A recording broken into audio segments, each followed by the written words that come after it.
माल road का rush 17 अगस्त 2024।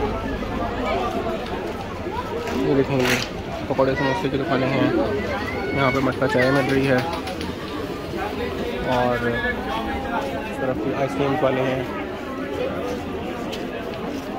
यहाँ पे बच्चों की गिफ्ट शॉप्स हैं, कपड़ों की दुकानें हैं। क्या हिसाब है? फ्लैश वाले बैठे हुए हैं, जूसेस, आर्ट्स एंड क्राफ्ट्स हैं,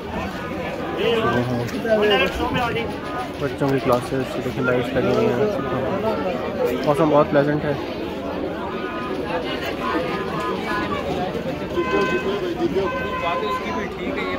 इधर चाय कॉफी फ्लैश आ जाए, इधर आ जाओ।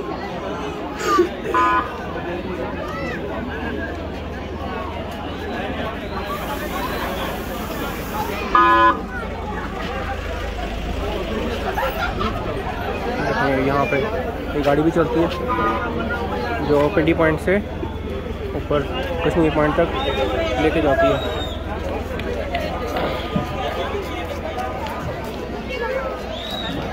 ये वन साइड के 100 रुपीज़ चार्ज करती है।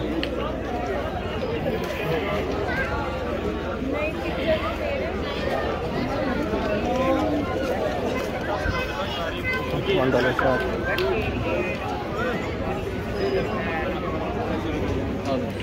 आगे रास्ता GPO की तरफ जा रहा है, माल रोड।